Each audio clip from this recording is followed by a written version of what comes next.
آج ہم آپ کو بتائیں گے کہ یہ جو عزاداری کے مخالف کالے کپڑے پہننا بدعت ہے، کوئی کہتا ہے یہ جو نظر و نیاز آپ کرتے ہیں وہ بدعت ہے، کوئی کہتا ہے رونا بدعت ہے۔ امام غزالی اور ان کے علاوہ دیگر افراد کیا کہتے ہیں؟ حرام ہے کہ وہ مقتل حسین کی روایات کو بیان کریں۔ جب ان کو معلوم ہو کہ نواسہ رسول کو قتل کرنے میں بہت سے اصحاب شامل تھے، ذرا سوچیں۔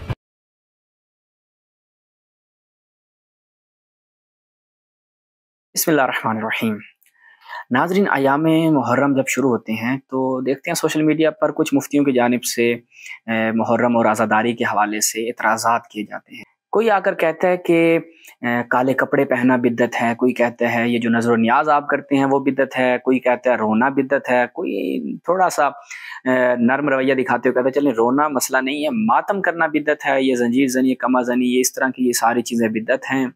اور پھر کوئی آ کر کہتا ہے کہ 10 محرم کا روزہ رکھنا ضروری ہے، کوئی آ کر سر میں لگا رہا ہوتا ہے، یعنی مختلف طریقوں سے عزاداری کی مخالفت کی جاتی ہے۔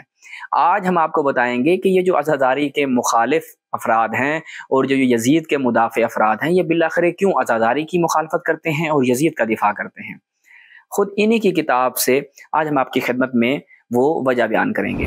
یہ اپنی اسکرین پر ملاحظہ فرمائیں، الصواعق المحرقہ، ابن حجر ہیثمی کی کتاب۔ اس میں کیا لکھتے ہیں؟ قال الغزالی وغیرہ، کہ امام غزالی اور ان کے علاوہ دیگر افراد کیا کہتے ہیں؟ یحرم علی الواعظ وغیرہ روایت مقتل الحسین، کہ واعظ اور اس کے علاوہ دیگر افراد کے اوپر حرام ہے کہ وہ مقتل حسین کی روایات کو بیان کریں، یعنی ان کے ہاں یہ چیز حرام ہے کہ امام حسین علیہ السلام کے مصائب پڑھے جائیں۔ اس لیے ہم دیکھتے ہیں کہ اہل سنت میں بہت کم ہے کہ ممبروں سے ان کے ہاں 10 محرم کے دن یا ایام محرم میں امام حسین علیہ السلام کا غم منایا جاتا ہو، مقتل کی روایات پڑھی جاتی ہوں، اس جنگ جو کربلا میں ہوئی اس کے اسباب بیان کیے جاتے ہوں، امام حسین کا یزید کے مقابل میں آنا اس کے کیا اسباب تھے، یہ چیزیں بیان کی جاتی ہوں، بہت کم، مثلا نہ ہونے کے برابر۔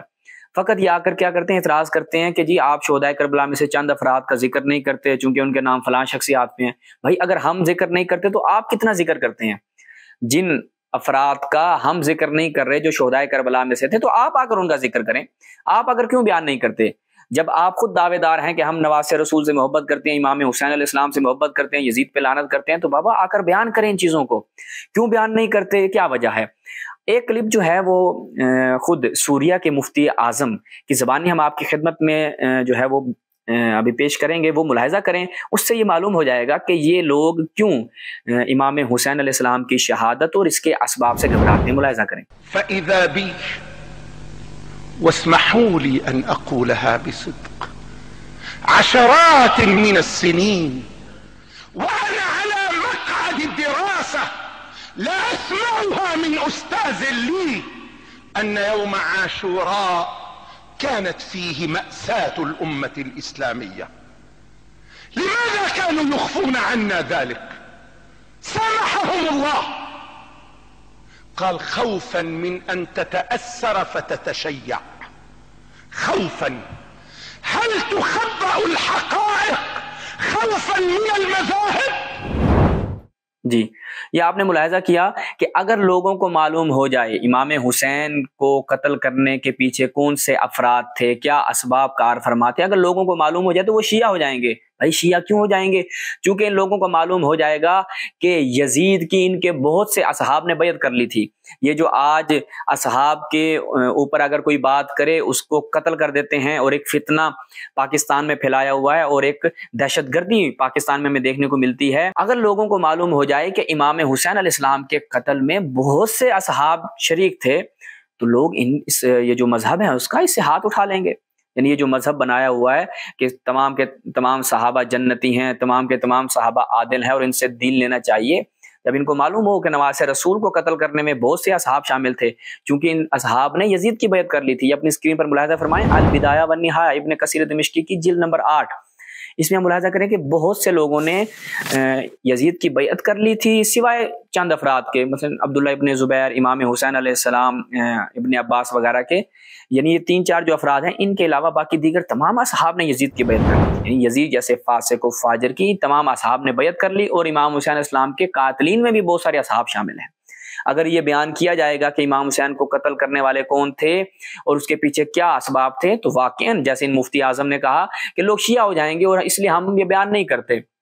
پھر ملاحظہ فرمائیں الصواعق المحرقہ، اس میں کیا بیان کر رہے ہیں کہ یحرم علی الواعظ وغیرہ روایت مقتل الحسین، کہ حرام ہے واعظ پر کہ وہ مقتل حسین کی روایات کو اور اس کی حکایات کو بیان کرے، چونکہ اس میں کیا ہے جی صحابہ اور امام حسین کے درمیان جو مشاجرہ تھا اور جو مخاصمہ تھا، تاکہ وہ اس سے لوگ مطلع نہ ہوں، اگر مطلع ہو جائیں گے اس سے کیا نقصان ہوگا، وہ بیان فرما رہے ہیں فَإِنَّهُ يَهِيجُ عَلَى بُغْضِ الصَّحَابَةِ وَالطَّعْنِ فِيهِمْ، کیونکہ اس سے لوگوں کے دلوں میں صحابہ کے لیے بغض پیدا ہو جائے گا، چونکہ ہم عرض کر چکے ہیں کہ تمام صحابہ نے، ان کے جو صحابہ ہیں جو یہ کہتے ہیں صحابہ سارے کے سارے جنتی، جس کی اقتدا کر لو تو آپ کو معلوم ہو جائے گا کہ بہت سے صحابہ یزیدی تھے، یعنی یزید کے لشکر میں تھے، امام حسین کو قتل کرنے والے تھے، وہ صحابہ جن کی یہ عدالت کے قائل ہیں، جن کی یہ اقتدا کے قائل ہیں، اگر ان کو معلوم ہو جائے تو صحابہ کے لیے ان کے دل میں بغض پیدا ہو جائے گا، اس لیے بیان نہیں کرنا چاہیے روایت مقتل حسین کو۔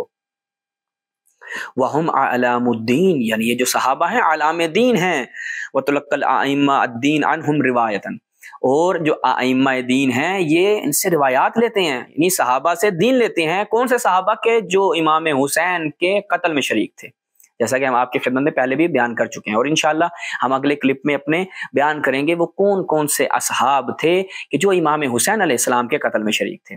اس کے بعد ایک اور مفتی بن باز اور ابن عثیمین کا شاگرد خاص، وہ کیا بیان کر رہا ہے، وہ کلپ بھی ملاحظہ فرمائیں۔ كان فاسقا هل كان فسقه قبل أن يتولى الحكم أم بعد أن تولى الحكم؟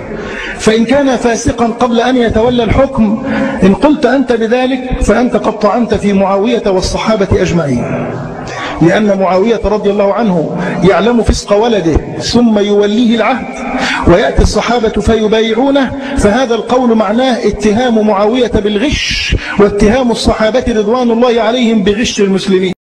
آپ نے ملاحظہ کیا ان کے یہ مفتی صاحب بھی یہی بات کر رہے ہیں کہ اگر ہم یزید کو فاسق و فاجر مانیں اور ہم لے کر چلیں گے اس کے فاسق و فاجر ہونے کے باوجود بھی معاویہ نے اس کے لیے بیعت لی اور صحابہ نے اس کی بیعت کی، تو اس سے معاملہ گڑبڑ ہو جائے گا، ہمارے مذہب کی اساس باطل ہو جائے گی، تو اس لیے ان چیزوں کو بیان نہیں کرنا چاہیے۔ تو ناظرین یہاں سے یہ چیز واضح ہو جاتی ہے، اور ہم اپنے اہل سنت برادران کو یہ دعوت فکر دیں گے کہ جن علماء کی کتابوں سے اور جن افراد سے آپ دین لے رہے ہیں اور آپ تک دین پہنچایا جا رہا ہے، ان میں سے کئی افراد امام حسین علیہ السلام کے قتل میں شریک تھے، تو بروز محشر آپ ذرا سوچئے رسول اللہ کے سامنے آپ جب جائیں گے تو کیا جواب دیں گے کہ آپ نے دین ان کے بعد کس سے لیا، قاتلین امام حسین علیہ السلام سے یا امام حسین علیہ السلام سے؟